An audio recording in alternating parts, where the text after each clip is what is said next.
ও বলে যে বয়স বাড়লে কি হয়েছে, মন তো আমার এখনো যুবক। আরে ভাই, আপনারা ঠিক কইতে কইছি আমি, আপনি তাহিরি শ্রোতা আপনারা, হ্যাঁ? তো তাইলে ঠিক বেঠিক বলতেছেন কেন? তো জিজ্ঞেস তো করি নাই ভাই, সরি ভাই, কিছু করার দেয়। ওই যে ভিডিও ম্যানরা বলবে যে জামশেদ মজুমদার কি অহংকার নিয়ে কথা বলে, মানুষের তুচ্ছ করে কথা বলে। আর এগুলা ওনারা কি করতেছে এখানে? আসতে ইসলাম শিখতে আসে, ঠিক বেঠিক আপনি সিদ্ধান্ত দিবেন। যখন থেকে শ্রোতারা ঠিক বেঠিক সিদ্ধান্ত দিচ্ছে, তখন থেকে বক্তারা যা খুশি তা বলে যে ঠিক কিনা, লোকে কয় ঠিক ঠিক হয়ে যায়, শেষ।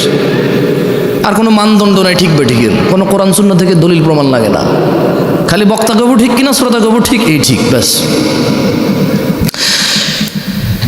যুব সমাজের অবক্ষয়তার কারণ যদি নিয়ে কথা বলি, সবগুলো তো দূরের কথা, 10টা 5টা কারণ তো দূরের কথা। যদি খালি যুবকের নেশার বিষয়ে কথা বলি, তো কতক্ষণ বলা সম্ভব? কতক্ষণ বললে নেশার বিষয় বলে শেষ করা সম্ভব? আর আমি বা কতটুকু জানি কতটুকু অধঃপতন হয়েছে। যুবতীর বেপরদা, পর্দাহীনতা, এইটা নিয়ে যদি কথা বলি, তাহলে কতক্ষণ বলা সম্ভব? কতটুকুই বা বলার জ্ঞান রাখি? উলঙ্গ থেকে মানুষ বেপর্দা থাকতো, তারপর মানুষ জামা কাপড় পরলো, ওগুলো পরে এখানে সেখানে এমন ডিজাইন করছে, উলঙ্গর চাইতে বেশি ভালগার দেখা যায়। তারপর কিছু মানুষ বোরখা বানানো শুরু করলো, স্ট্রবেরি কালার, পিঙ্ক কালার, বুকের সামনে ফুল, নাভির নিচে ফুল, কোমরের মধ্যে পিতা দিয়ে টাইট করে বান্ধা দিয়া হাত এভাবে তুইলা মেয়েরা মাদ্রাসার হাঁটে এখন। তো যুবতীর, আমার বোনের বেপরদা নিয়ে কথা বললে কতক্ষণ কথা বলবো, আর কতটুকুই বা বলা সম্ভব? আমি বা কতটুকু জানি? যুবকের অবক্ষয় নিয়ে কথা বললে, রাস্তাঘাটে কোনো মেয়ে ছক্কা লুডু খেলে না, সবগুলা যুবকরাই তো খেলে। রাস্তাঘাটে যুবতীরা সিগারেট, গাঁজা, ইয়াবা সেবন করে বেড়ায় না, যুবকরাই করে। এখনো সিনেমা হলের টিকিট যুবক যুবতীকে ফুসলায় ফাসলায় আর 2টা টিকিট কেটে নিয়ে যায় সিনেমা দেখতে। এখনো জানার সমস্ত বিল যুবক ভরে। রাস্তাঘাটে মারামারি, গালিগালাজ, এগুলো যুবকরাই করে, পুরুষরাই করে। আবার আল্লাহ থেকেও আদিষ্ট হয়েছে প্রথমে নিজের চক্ষু অবনত করে লজ্জাস্থানের হেফাজত করতে।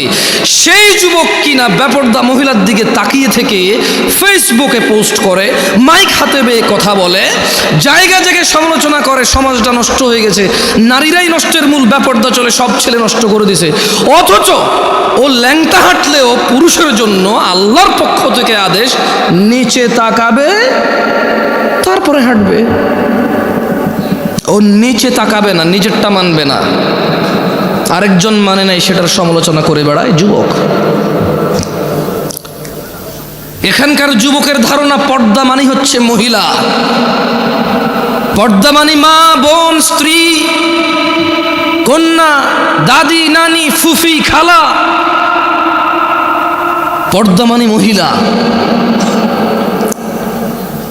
যখন তারা পর্দাকে এভাবে খ্রিস্টানদের মতো, ইহুদি নাসারাদের মতো যখন পরিবর্তন করতে শুরু করলো পর্দার মিনিং, তখন আল্লাহর আযাব এদের উপরে চলে আসছে। এদের মহিলারা বলতেছে যে আরে পর্দা কি পোশাকে আছে নাকি, মনে হলো পর্দা। কারণ এরা পর্দার অপব্যাখ্যা করেছে,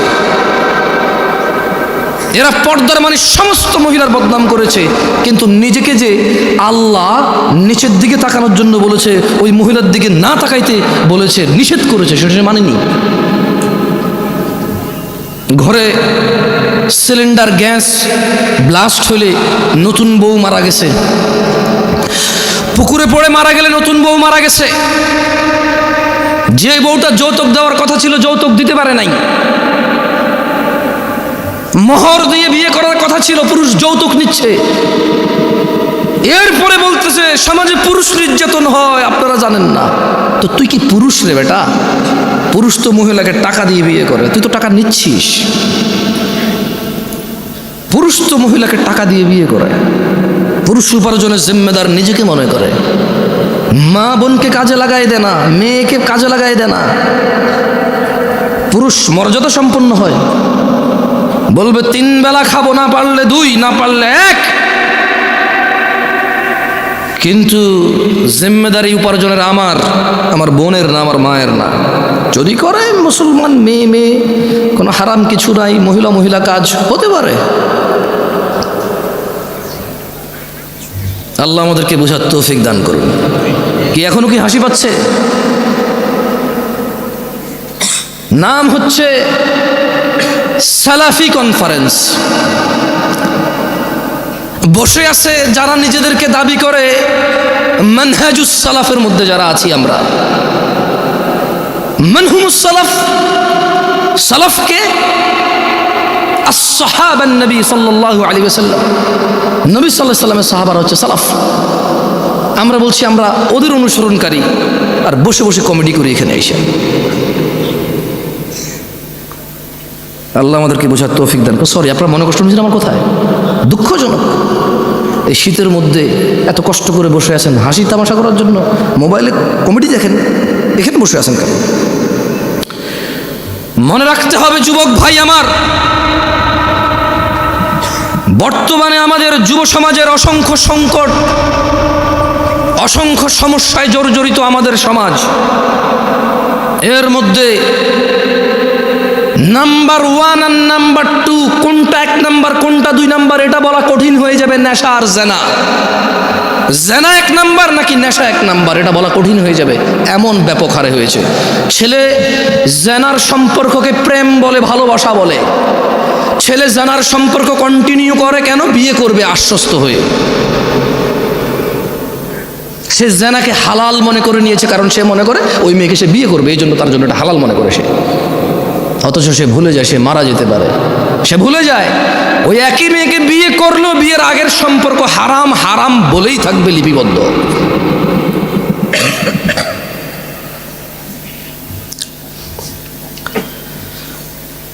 যুব সমাজ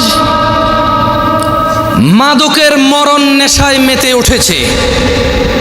বর্তমান সময়ে অধিকাংশ যুবক মাদকে আক্রান্ত, ধ্বংসের অবলীলায় নিপতিত হতে দেখা যায়। বিভিন্ন ধরনের মাদকের সয়লাভ যুবকদের মধ্যে ছড়িয়ে পড়াতে তারা কোনো না কোনো উপায়ে নেশাগ্রস্ত হয়ে পড়েছে।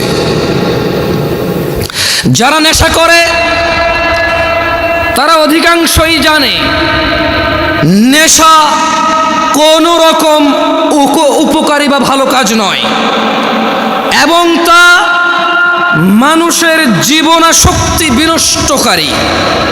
এইসব জেনে শুনেও যুবক মাদকাসক্ত নেশার অন্ধকার জগতের মধ্যে থাকতে চায়। ও থাকতে চায় নেশায় বিভোর হয়ে, উদাসীনতায় মেতে থাকতে চায়, এটা জেনেও যে নেশা ওকে ধ্বংসের সর্ব উচ্চ পর্যায়ে নিয়ে যাবে, ধ্বংসের সর্বশেষ পর্যায়ে নিয়ে যাবে, এটা ও জানে, তারপরও সে মেতে থাকতে চায় নেশায়। মাদকাসক্ত তরুণ প্রজন্ম ধর্ম কর্ম সব কিছু বিসর্জন দিয়ে হতাশাকে, স্যাডনেসকে, সরৌনেসকে আপন করে নিতে চায়, সঙ্গী করে নিতে চায়। জীবনের চলার পথ থেকে বিভ্রান্ত হয়ে পড়েছে এবং বিবেক বুদ্ধি হারিয়ে সামাজিকতা থেকে দূরে সরে যেতে চায় যুবক, নেশায় আসক্ত হয়ে, নেশাকে আপন করে নিয়ে। অথচ মুসলমানের সন্তান জুমআ পড়ে, খুতবা শোনে, ওয়াজে আসে, মক্তবে পড়েছে, মাদ্রাসায় পড়েছে, ওর পরিবারের কেউ না কেউ মাদ্রাসায় পড়েছে, ও ওয়াজ শুনে ইউটিউবে, তারপরেও সে ইসলামের